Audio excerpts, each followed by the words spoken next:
Pide perdón polo que fixo. O presunto autor da morte a coiteladas de Joel Quispe na Coruña na noite boa de 2023 escribiu unha carta dende o cárcere de Teixeiro onde cumpre prisión preventiva. Nela, confesa ser o autor do acoitelamento mortal. Di que a noite do crime bebera moito e consumira cocaína sen ser consciente do que facía. A familia de Joel non cree na sinceridade das súas palabras. Pídenlle que conte a verdade no xuízo e que diga onde está a arma homicida. Si de verdad está arrepentido, que cuente toda la verdad en el juicio, que cuente quiénes participaron, dónde está el arma blanca, que diga toda la verdad, que sea lo justo. O sea, lo asesinaron a mi hijo, fueron 11 personas, que siempre lo voy a decir porque no es que me lo diga la gente, es por el pequeño vídeo que hay, cómo lo acorralan a mi hijo, que todos ellos, que paguen su culpa. Boas tardes, comezamos semana e comezamos mes. Benvidos ao primeiro Galicia Noticias de decembro. Un condutor volveu nacer no concello ourensán do Carballiño. Vexan por qué. Caeu uns 10 metros co seu coche por esta ponte local moi estreita e sen ningún tipo de protección. Foi de madrugada, acabou boca abaixo no río e o home non lle pasou nada. Nós, cando chegamos ao punto, a persoa, a propia vítima, xa estaba fora. Sí que tiña síntomas de hipotermia, un pouco de frío, porque ao final o coche, como estaba totalmente emborcado na auga, no propio regato, ele estaba mollado, estaba mal tempo, aínda por encima facía frío, pois tiña síntomas de hipotermia. Estas imaxes son doutro accidente. Esta mesma mañá, na entrada de Santiago, dende a estrada de Ourense, bateron 3 coches, houbo 2 persoas feridas, unha delas rescatada polos bombeiros e, sobre todo, ringleiras e ringleiras de coches, porque o sinistro foi en plena hora punta de incorporación aos traballos e aos centros escolares. Un can de raza potencialmente perigosa sementou o pánico en Portonovo, no concello de Sanxenxo, tras morder varias persoas. O animal estaba solto pola contorna dunha estrada da zona. Un policía tratou de collelo para retiralo da vía e foi entón cando o can o trabou. Tamén atacou un veciño e unha nena de 5 anos. Afortunadamente, o axente logrou coller a menor e poñela a salvo. O can veu unha nena de 5 anos que acompaña a súa nai e abrazouse sobre ela. O que fixen eu foi poñerme entre o can e a nena de 5 anos, collela en brazos e metela no coche para poñela a salvo e meter a súa nai tamén porque estaba en un estado de excitación e nerviosismo considerable. Esa foi a situación máis angustosa, máis perigosa, por así decirlo. 22 prazas de estacionamento dispoñibles durante media hora poden parecer poucas, pero cando están nunha vila, en zona de servizos como un supermercado ou un centro de saúde, a cousa cambia. Iso é o que pensan o Concello de Moaña e moitos veciños, aínda que tamén hai quen está en contra, por suposto. Hoxe estrearon a súa primeira zona azul, gratuita, que non busca recadar, senón que os veciños poidan estacionar para faceren os recados do día a día. É tremendo, porque hai unha zona ali que nos chamamos ya de terra, pero que aparcan por diante, por detrás, hai xente no medio, e así isto, para sair, vas ao médico, media hora, e para mí é o ideal. Facía falta porque non hai onde aparcar ni nada, isto non chega tampouco para nada, non? Pero vamos. Pois entendo que se fan, a verdad. Eu vou aí ao médico a facerme un recado e vou a estar aquí media hora. O sea, que guai.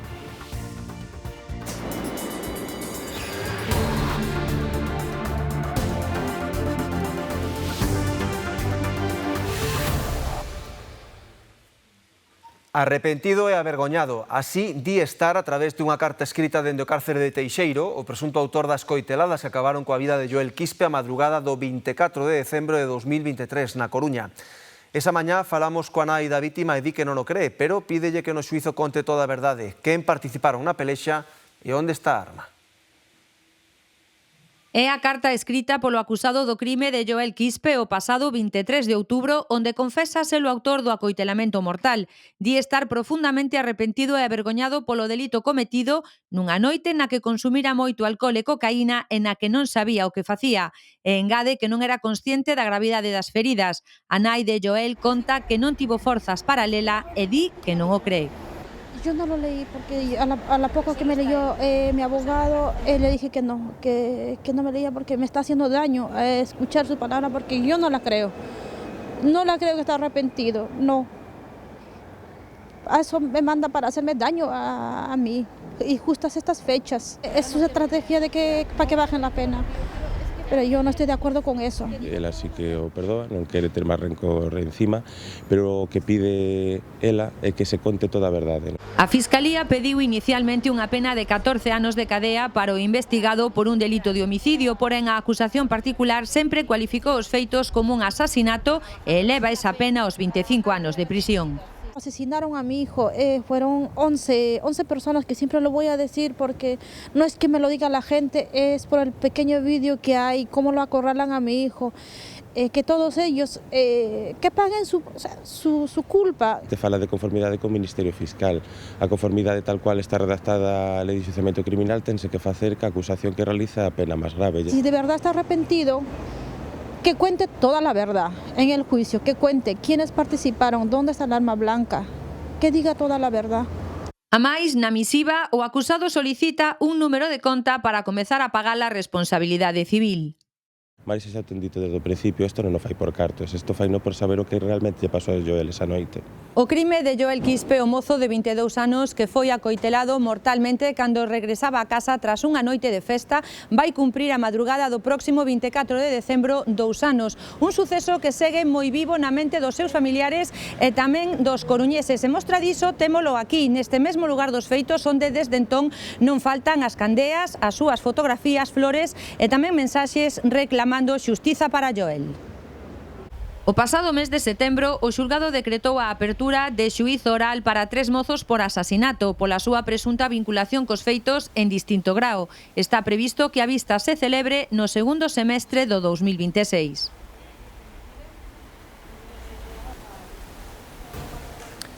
Permanece estable ingresado na UCI do Chuac e con pronóstico reservado o mozo que esta fin de semana caeu da fonte da praza de Azcárraga, situada na cidade bella da Coruña. Sofre un traumatismo cranioencefálico, ademais de diversos golpes e contusións. Trátase dun veciño da vila de Carballo, de 25 anos, que na noite do sábado ao domingo subiu a estatua de bronce da fonte. Esta cedeu pola base e a vítima sufriu feridas graves, tanto polo impacto contra o chan como polo da propia escultura. Dase a circunstancia de que formaba parte dun grupo denunciado pouco antes do incidente por beber na vía pública e menoscabar a autoridade dos axentes da policía local. En Portonovo, no concello de Sanxenxo, 2 persoas quedaron feridas polas trabaduras dun can de raza perigosa que estaba solto. Unha delas é o policía local que impediu que o animal ferira unha pequena de 5 anos sobre a que tamén se abalanzou. Afortunadamente non houbo feridos graves, pero a propietaria do can é responsable das lesións causadas e enfróntase a unha sanción de ata 15.000 euros pola fuga do animal, que está custodiado no Centro de Protección de Meis. Sucedeu en Portonovo, onde a policía local foi alertada por varios cidadáns da presenza dun can solto de raza perigosa. Ao intentar prendelo, un axente resultou ferido primeiro e pouco despois un veciño que paseaba pola zona. Ao acercarme a él, a unha distancia aproximadamente de 1 entre 2 metros, xa me atacou, colleume, mordeu unha man máis o brazo e zarandeábame con forza. Apreteille o hocico, máis tiven que golpealo para soltarme del. Mais adiante na rotonda de Baltar tiñamos ali un pouco contido, un home que iba camiñando pola zona, acercouse a ele e fixolle o mesmo, atocoulle mordendolle o brazo e causándolle a rotura da cazadora. A policía alertou con sinais lumínicos e acústicos da presenza do can para protexer dun posible ataque a outras persoas. O momento máis crítico produciuse cando o animal se abalanzou sobre unha pequena de 5 anos. Unha nena de 5 anos que acompaña a súa nai abalanzouse sobre ela. O que fixen eu foi interpoñerme entre o can e a nena de 5 anos, collela en brazos e metela no coche para poñela a salvo e meter a súa nai tamén porque estaba nun estado de excitación e nervosismo considerable. Esa foi a situación máis angustosa, máis perigosa. A rápida actuación do axente evitou danos máis graves. Segundo fontes policiais, non era a primeira vez que se rexistraban incidentes con este animal. Unha Akita Inu, un dos 15 cans que en Galicia temos considerados como raza perigosa. Xa temos outras actuacións policiais feitas polos mesmos feitos. Nunca chegar a atacar, pero sí que andaba solto por a carretera. O animal está custodiado no Centro de Acollida e Protección de Animais de Meis. A súa propietaria enfróntanse a unha sanción de ata 15.000 euros, ademais de ser responsable civil e penal se o decide o instructor da causa dos danos causados. Aumentou muitísimo a incidencia dos atropelos dos avaríns, muitísimo, muitísimo. Pasamos de recoller a mellor 3 ou 4 no ano a recoller 3 ou 4 no mes, incluso semanas de recoller 3 ou 4 xabaríns, sí.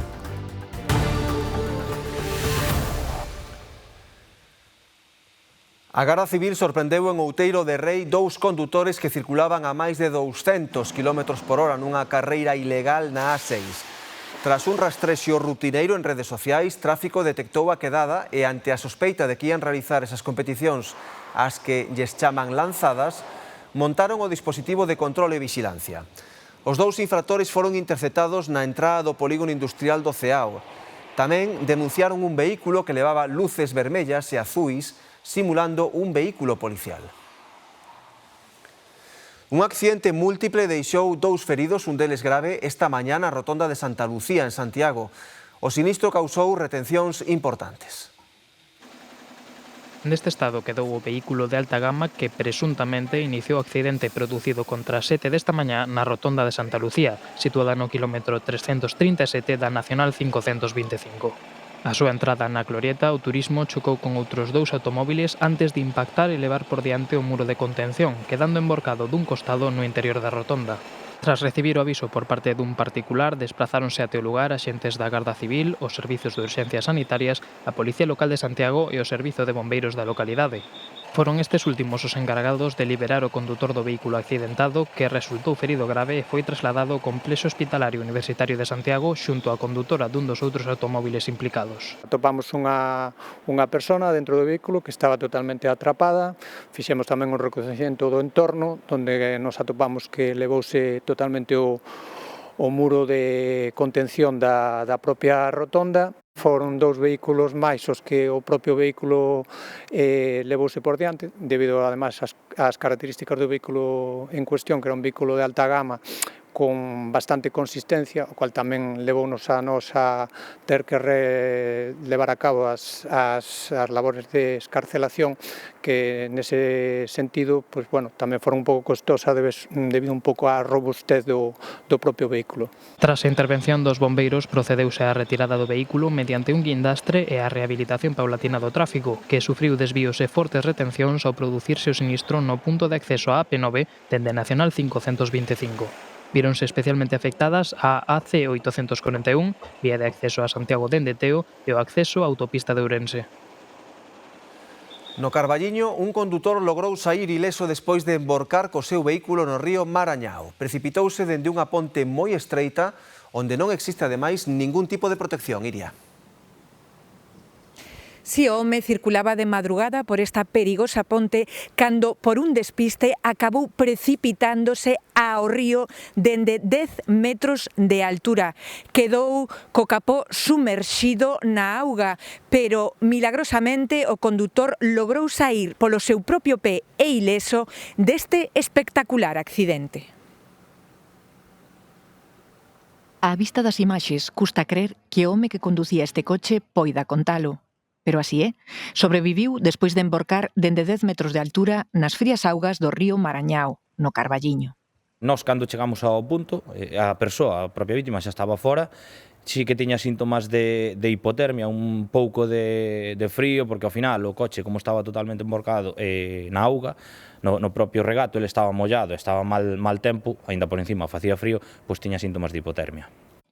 O aviso chegou ás 5 da madrugada. Foi o propio sistema de seguridade do coche o que emitiu a chamada ao 112 despois de que saltaran todos os airbags. O condutor perdera o control do vehículo nunha ponte moi estreita da localidade de Mouriz.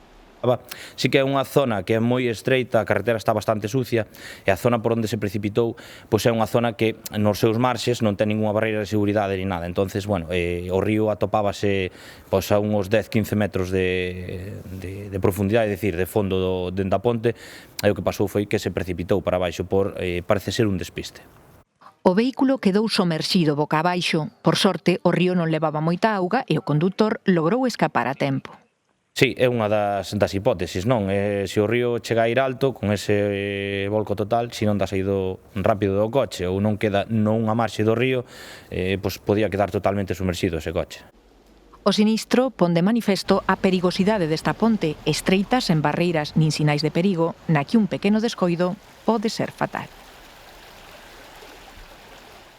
O condutor deste outro coche non saiu ileso, pero sí bastante ben parado para a violencia do impacto do seu vehículo contra un camión. Dor cervical, lumbar e torácica, segundo emerxencias, que o trasladou ao Hospital do Salnés. O accidente foi esta noite en Cambados, na avenida de Vila García. En Ames, os xabarís deron un dobre susto na estrada nun intervalo de cousa dunha hora e a poucos metros de distancia os animais causaron 2 accidentes, por fortuna sen danos persoais que lamentar. Parece que os xabarís colleron o gusto de cruzar a estrada por aquí. Entre o quilómetro 2 e o 3 desta estrada de Ames, e en cousa dunha hora, os animais provocaron 2 sinistros de tráfico. Se cruzaron un par de xabarís e, bueno, tal como se cruzan tan rápido, pois os condutores é moi complicado evitalos moitas veces. E non se debe tampouco maniobrar nin intentar evitalos. A veces é mellor a colisión que provocar outro accidente con un coche que poida vir de frente ou outro vehículo. E grazas tamén a que a velocidade está limitada a 50 aquí en Pousada, non houbo feridos e os golpes só deixaron danos materiais. Pero o caso é que na zona empezan a estar afeitos aos sustos que dá o xabaril na estrada. Sí que suelen cruzar bastantes veces. Na carretera que cruza para Brión, sí, houve ainda un sobrinho meu que tuvo unha vez un percance. E non hai moito, e unha chavala tamén que conozco. Aquí sei que outro día que mataron un jabalí, un coche, e que estropeou o coche todo. Hai poucos días. Conta Pilar que non é só a volante, o xabaril tamén deixa boas desfeitas nas leiras. Levantan isto. Levantan. Ese simplemente é para comer os bichos. Tivemos que cerrar esa finca porque senón non podíamos plantar nin patatas, nin nada, porque nos levantaban todo. Xa é frecuente velos pasar pola zona. Sí que atopo moitas con familias de xabarís, a veces unha nai sola por aí, e a verdade, pola miña experiencia, sempre que topei con eles, nunca nin viñeron tras de mí, nin nada. Entón, que pasa? Entendo que é un perigo pola estrada que corre por aquí, que hai moitísimo tráfico. Iso é o que máis preocupa, a súa presenza nas estradas, e din en Protección Civil que este ano levan un reconto récord de sinistros. Pasamos de recoller a mellor 3 ou 4 no ano a recoller 3 ou 4 no mes, incluso semanas de recoller 3 ou 4 xabaríns, sí. O xabaril é o animal que máis sinistros provoca nas estradas españolas. O ano pasado foron máis de 15.000. Se hoxe circulan co coche por Moaña, saiban que hai novidades. Ponse en marcha dende este luns unha zona azul para estacionar. Imos ver como está indo neste primeiro día de funcionamento esta nova modalidade de aparcadoiro. Demetrio, contanos. Sí, son ao redor de 22 prazas nas rúas Concepción Arenal nesta na que nos atopamos e tamén en Ramón Cabanillas, zona azul, ollo, gratuita, non hai que pagar, iso sí, con un límite máximo de aparcamento de 30 minutos en horario que vai dende as 9:30 da mañá ata 1:30 e xa pola tarde dende 5 ata as 8 de luns a sábado. Unha medida que se adota para facilitar a mobilidade a todas aquelas persoas que veñen facer recados ou veñen mercar nalgúns comercios. Peticións que veñan facendo desde hai tempo tanto asociacións de veciños como os propios comerciantes da zona. Moito movimento nas novas prazas de aparcadoiro controladas en Moaña. Hoxe puxose en marcha a primeira zona azul da vila, onde se pode aparcar de balde cun límite de 30 minutos. Moitos condutores aínda non se decatarán. Pois non sabía que entrara en vigor, non tiña nin idea, que eu acabo de aparquei aí, mirei que puñía media hora, collín, pero non sabía, non sei nin onde hai a máquina, nin nada para pagar. Non, é gratis. É gratis, pero só media hora, pareceme fenomenal, tes que vir ao súper ou a calquera cousa que é onde aparcar para poder, de feito, eu cheguei e chamou a atención que non vera ningún coche. A zona azul está de momento en período de probas e a Policía Local intensifica os controis para informar os condutores ata que se acostumen á nova normativa. A maior parte dos veciños ve con bons ollos a iniciativa. Levo uns días mirando que estaban en azul e había escoitado que había como rumores que se ia a facer, porque hai xente que vive por aquí e que quere estacionar, pois deixa moitas horas, e isto como hai os supermercados e zonas de paso, pois entendo que se fan, a verdad. Eu vou a dar aí ao médico a facer un recado e vou a rezar aquí media hora. Non sei que guai. A zona de abaixo prácticamente está toda así, o estar, bueno, pois o ambulatorio e todo iso non se pode aparcar moito. E xa o aparcamiento que hai antes, o ambulatorio, xa que generalmente está cheo, pois isto pois fai un pouco máis de movimento, sí, é verdade. Son en total 22 prazas, 2 na rúa Ramón Cabanillas e o resto na avenida Concepción Arenal. Algúns veciños non están tan contentos coa nova zona azul. Para trabajar non moi bien, porque tenemos la oficina aquí, pero bueno, también es verdad que hay muy poquito aparcamiento aquí en esta zona, no sé qué tal responderá la gente de Moaña, sinceramente. No hacía falta porque non hai onde aparcar ni nada, isto non chega tampouco para nada, non? Pero bueno, algo é algo. Pasado o período de probas, os condutores que superen os 30 minutos aparcados en zona azul enfróntanse a multas de entre 80 e 200 euros. Compresas, basura, a ver, é un pouco fuerte dar o nombre, pero heces, aí sale de todo. Todos os días botaba basura. Eu non sei se a depuradoras van para depuradoras ou non van.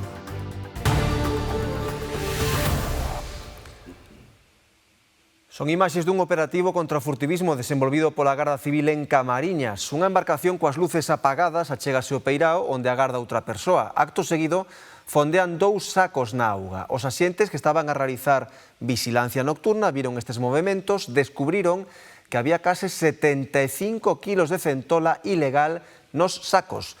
Os presuntos furtivos enfrontáronse aos gardas con ameazas e insultos. Os feitos están en mans do xulgado de Corcubión. Unha nova vertedura de augas fecais rexistrouse esta fin de semana no Porto de Cangas. Pescadores e veciños queixase dun problema xa vello que contamina a auga e causa malos cheiros no paseo marítimo en pleno centro urbano. Xoan Pereira. Sí, son frecuentes as verteduras de augas residuais neste punto do litoral de Cangas, pero nesta ocasión a cor e o cheiro do que saía pola tubaxe chamou máis a atención dos transeúntes. Mesmo a Confraría de Pescadores de Cangas deu parte á policía local que se achegou ao lugar e tomou imaxes do vertido. Mariñeiros e veciños denuncian que o mal funcionamento do sistema de depuración de augas enche de contaminación o mar e causa ademais malos cheiros nesta zona de paseo, especialmente coa marea baixa e nos días de bo tempo.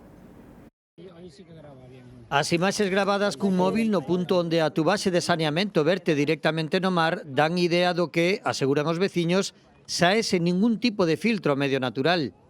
Compresas, basura, a ver, é un pouco fuerte dar o nombre, pero heces, aí sale de todo. Aquí vai toda a merda. Cando vais a maré, está toda a merda aquí. E fede, cando é así calor, fede, pero dá asco. Nótase, con marea baixa nótase bastante. Con marea, cando está abaixo, nótase moito. Cheira moi mal. Agua turbia, sucia, non só aquí, sino en todo trozo, isto está moi mal. Cheira? Cheira moito. A auga de arriba, a veces ben limpia, pero es ben chea de compresas, de tal, de todo. Nótase porque, jolín, é desagradable pasear por aquí, por o centro de Cangas, con ese cheiro, non?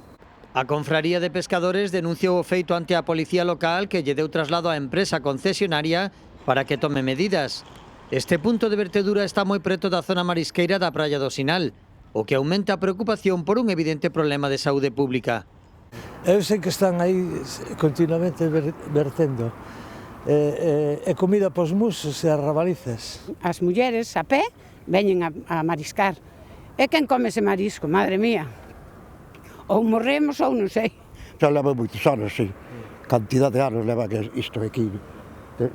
Desde que puxeron a lana de Basó o vertedeiro ese, pero os residuos por os laterales sempre.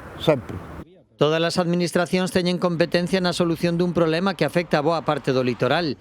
Neste caso, malia as queixas reiteradas, as augas da dársena canguesa vense tinguidas dunha cor escura con demasiada frecuencia.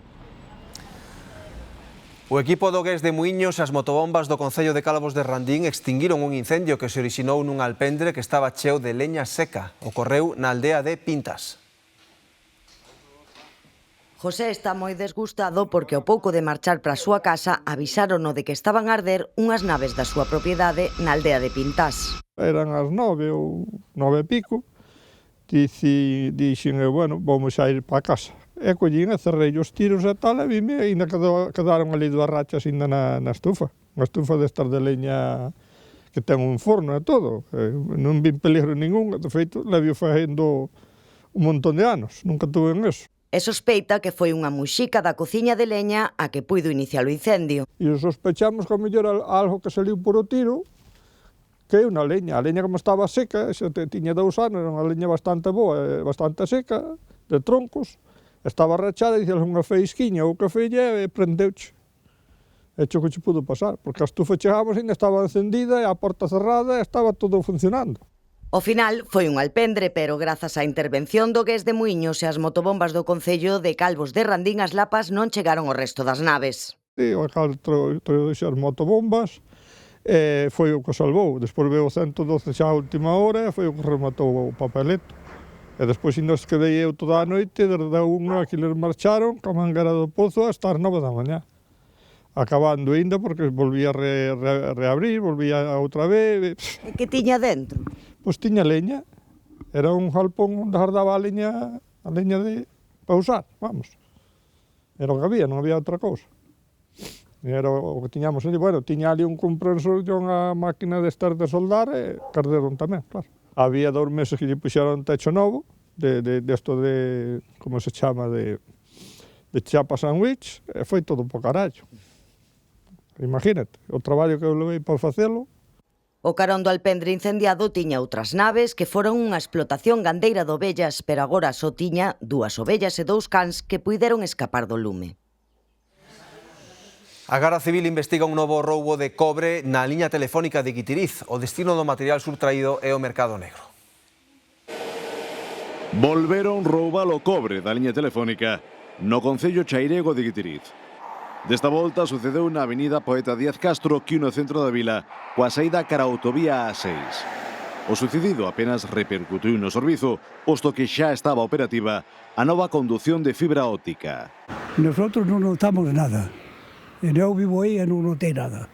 De momento, non, vamos, eu nin nos móviles nin nada, non quedamos sin servizo, de momento.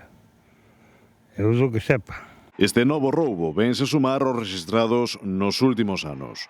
En agosto deste mesmo 2025, a Garda Civil desartellaron a banda que se dedicaba a subtraer o cobre da telefonía entre Guitiriz e Betanzos.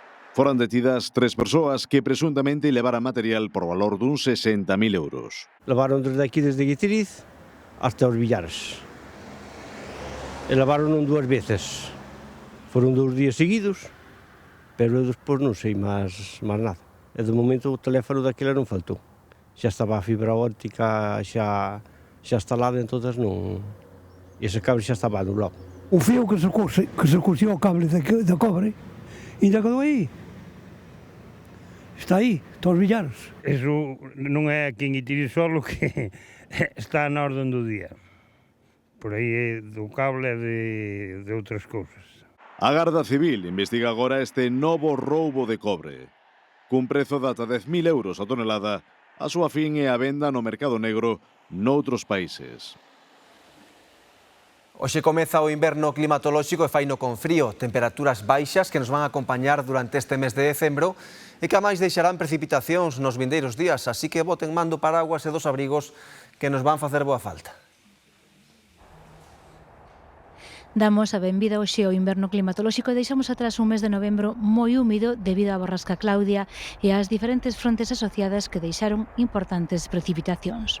As estacións meteorolóxicas de Medio Galicia registraron neste mes de novembro máis de 500 litros por metro cadrado, que representaría pois máis do 25% da chuvia agardada para un ano. E decembro comeza coa influencia das baixas presións e a chuvia que nos vai acompañar nos vindeiros días. As borrascas traerán frontes asociados que atravesarán Galicia e deixarán durante esta semana varios días consecutivos con precipitacións. Eso non quere dicir que durante estes días haxa unha precipitación, unha chuvia persistente durante todos os días, que non vai ser así, pero sí, todos os días desta semana, nalgún momento do día, vai haber algunha chuvia. O frío e a baixada de temperaturas tamén van estar moi presentes. Xa notamos esta noite con rexistros baixo cero nalgúns puntos da comunidade.